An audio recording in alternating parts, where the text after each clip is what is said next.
This is obviously a very difficult conversation to be having, but I just want to make sure that the body is aware, as I ask you to resist this amendment, as the HGO committee has resisted bills like this 16 times in the last 10 years.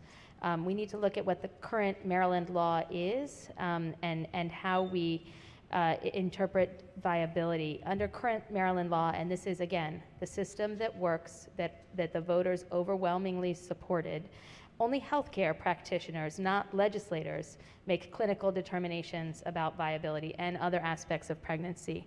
The reason for this is that every pregnancy is different, and while I wish my good colleague only the healthiest and happiest pregnancy, we have to recognize that pregnancies come in all varieties, and one-size-fits-all laws do not work in healthcare. That's why we have rejected bills like this many times in the past, because it should be healthcare clinicians making these determinations. This has been an emotional debate, and I really don't want to dig into the personal stories that the HGO committee has heard over and over again from people who were in need of care later in pregnancy for various reasons, but I assure you they are heartfelt and gut-wrenching. But I will remind the body, if you are not aware, a couple of years ago there was a national referendum in Ireland. I'm an Irish American. They had an abortion law prior to 2018 that was similar to what is being proposed. And an Indian doctor who was working in Ireland and living in Ireland died as a result of this law. And so the people of Ireland overwhelmingly supported the repeal of this law. And I would again urge this body respectfully to resist this amendment. Thank you so much. Recognizing the gentlelady from Baltimore County. Thank you, Madam Speaker. Thanks to the body for being so thoughtful with your words today. We really appreciate going back and forth on this really deep issue. I just want to echo some of the concerns that my colleague from Anne Arundel shared.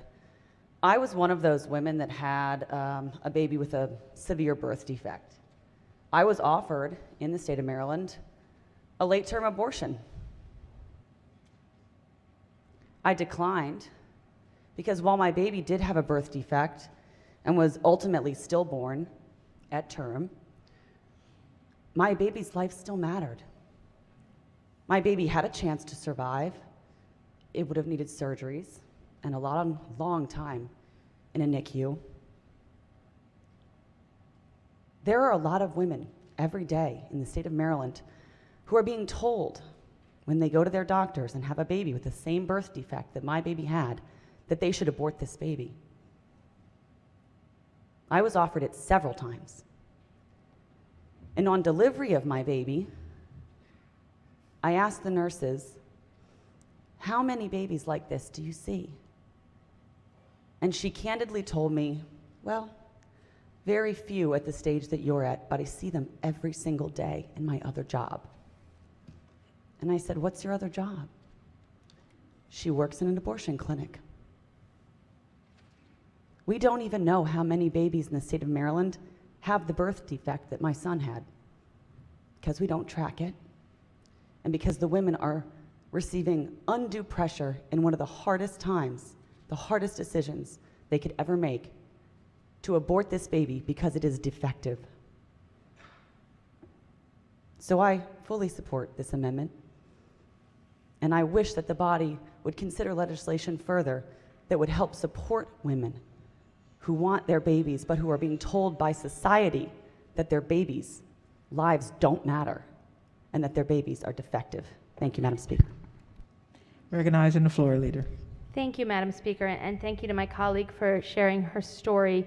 I would just like to remind the body that this legislation before us, without the amendment, ensures that everybody maintains the right to make their own personal choice in their own circumstance. And so I am truly grateful that the delegate was able to make the choice that was right for her, and without this amendment, everyone will be able to make the choice that is right for them. The second point I would just like to make, and then I will stop talking, but I think it needs to be made, is that this bill, without this amendment, does actually, for those of you who are concerned with abortion care being received later in pregnancy, the best thing we can do to to reduce abortion happening later in pregnancy is increase access to care. We are removing financial barriers to care. We are increasing the number of providers available to people in their own community. This will allow people to access the care that they have decided to get quickly, as soon as possible, without unnecessary barriers. So I, again, urge the body to resist this amendment. Thank you. On the amendment, all in favor signify by saying aye. Oppose? Roll call. Madam Speaker,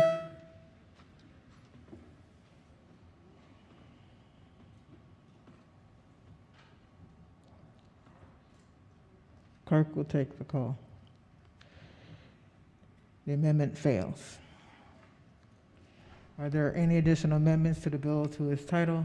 Recognizing the gentleman from Frederick. Thank you, Madam Speaker. I have an amendment at the desk. The amendment number is 813820. Amendment number 1. Can I read the amendment, Madam Speaker? So much be considered. So much be considered. The reading of the amendment. The reading of the amendment. I apologize. Thank you. You'd think I'd have it by now. So ordered. This amendment's very simple. It strikes the qualified providers and substitutes physicians, and I'll explain. So on page 5, line 28 through page 6, line 1 of the bill, I was somewhat startled to see that a qualified provider, and I'll just read it out for everybody's edification here, means a physician, nurse practitioner, nurse midwife, licensed certified midwife, physician assistant, or any other individual. That's concerning. And the reason that's concerning is that, according to Johns Hopkins University, which actually provides abortion services to our citizens, it's also the largest employer in our state, there's typically 2 types of abortions. There's medical and surgical. Obviously, the surgical was alluded to earlier, but under the medical procedure, it says having a medical abortion is a major decision with emotional and psychological consequences. If you're considering this procedure, make sure you understand what it entails, side effects, possible risks, complications, and alternatives. And so the question I have, and really the precipitous for this amendment, is that who better to answer those questions than a physician? It was mentioned earlier that this is a major life decision. It deals with public health. I realize that there's nurse practitioners and other individuals that may otherwise be qualified, but this legislation seems to be opening it up to a whole bunch of new individuals, and that's very concerning. This amendment's very simple. It just states that in this moment, a physician needs to be there so they can answer the tough questions that a mother, whether it's a young mother, an old mother, somebody that has some concerns, can get those questions answered at this important moment. So with that, Madam Speaker, I move the amendment. Recognizing the floor leader.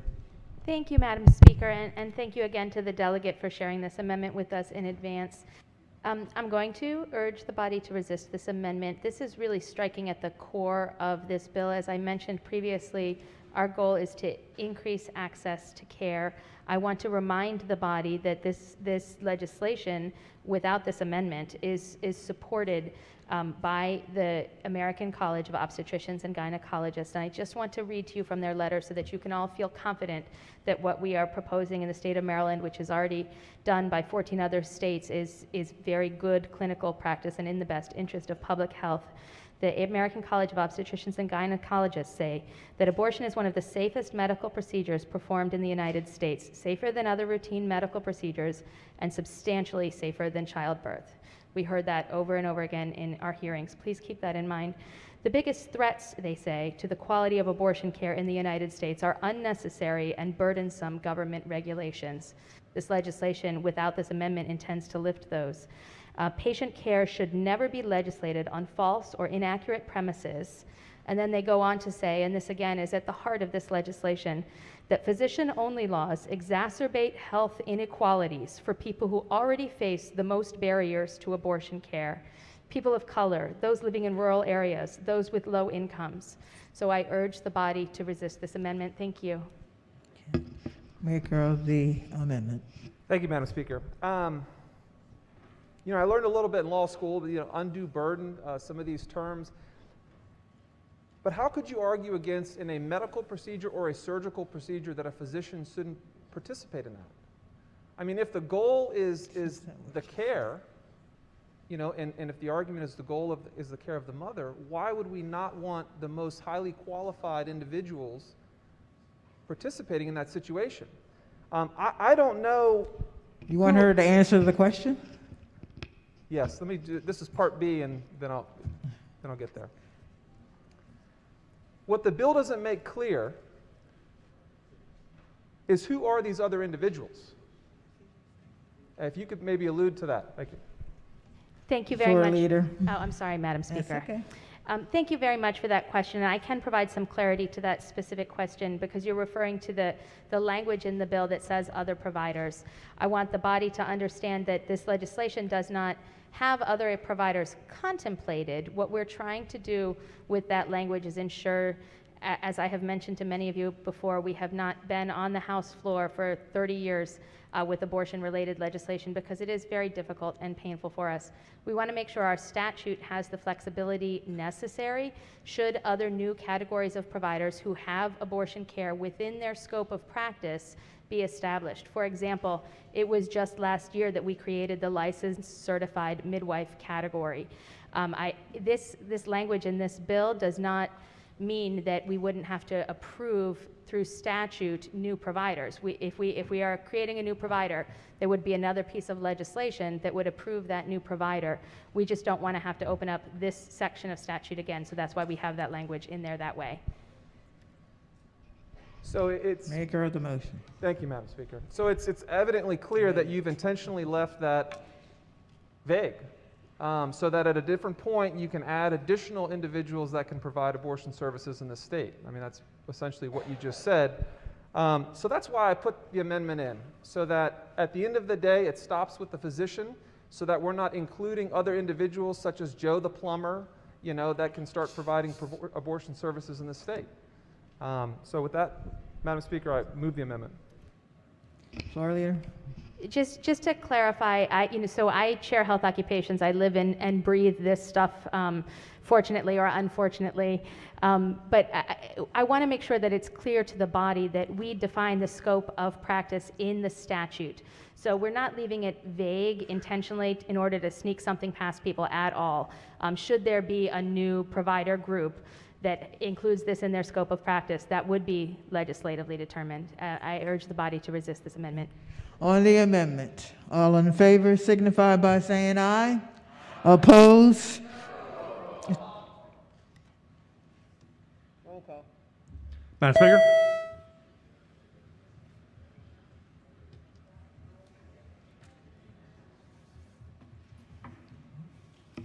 Clerk will take the call. The amendment fails.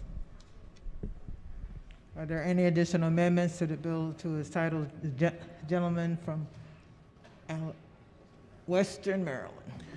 Thank you, Madam Speaker. I have an amendment at the desk, amendment number 833427/1. Amendment number 1. Be so much the reading of the amendment. So ordered. In establishing an abortion care clinic training program, I believe that it would be proper to provide both sides of the issue. This bill currently provides for the aborted and mother, but what about the mother and father who chooses life? This would be an equity in the training program amendment. This amendment will, under the insurance provisions of the bill, give pregnancy, birth, and postnatal care partnered with abortion care in terms of deductible, coinsurance, copayment, and other cost-sharing requirements, and would provide the equivalent subsidies under the exchange. Now, as a father of 9, my wife and I've had 8 who have lived, and 1 that has passed, I urge the committee to accept this amendment of fairness. If we as a state are going to pass HB 937, we should pass the same insurance requirements for those choosing to love the child. Madam Speaker, I move the amendment. Floor leader. Thank you, Madam Speaker, and thank you to the delegate both for sharing the amendment with me and for this idea. I think that we discussed this a little bit in our voting session as well. It's a really great idea. I see where you're coming from. I understand the goal you are trying to accomplish. I would love to partner with you and anybody else in accomplishing that goal. It's the right thing to do. That being said, I will urge the body to resist this amendment for now and work with us to make this happen. There are a couple of technical problems that make, well, I wouldn't call them technical. They're pretty substantial challenges that mean that we can't do this right now. But again, you're right. It's the right thing to do. We should have no co-insurance, no co-pays, no cost for labor and delivery. The little bit of legislative history here, we used to have that in the small group market. When we transitioned through the Affordable Care Act to the essential health benefits and labor and delivery became part of the essential health benefits, we ended up having labor and delivery care for everything, but it does have some copay and co-insurance, and it varies widely across plans. Many plans do have no cost sharing at all for labor and delivery, and some do not. So it's very complicated, and of course, while many of us in this chamber, I think, have had our children at home, not myself, but many others, most babies are born in the hospital, which require a lot of extra costs, and those hospital rates can't be negotiated as easily. So I'm going on and on because I think your idea is great. You can tell I'm excited about it. I think it's the right thing to do.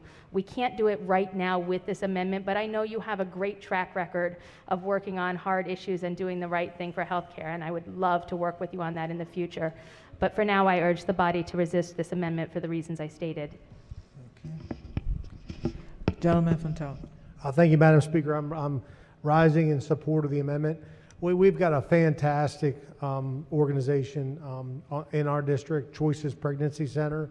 It's an organization we support in blood, sweat, and tears, and financially. It's a fantastic entity, and it has ties throughout the community. They would benefit tremendously from the support of this amendment, their mission, and the lives that they've affected. So I'd urge all the members to support and to vote in support of this amendment. I urge it and thank the sponsor for bringing it.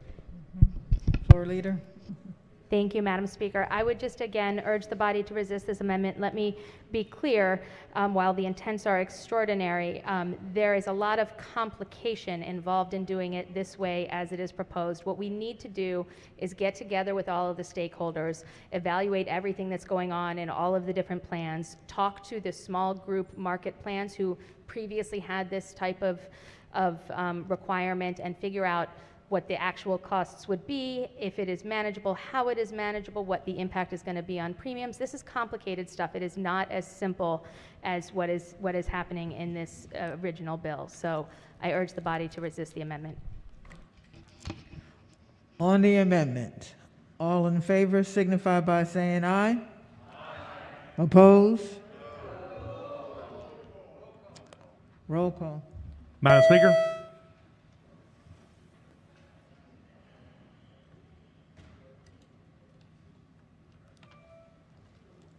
Clerk will take the call. The amendment failed.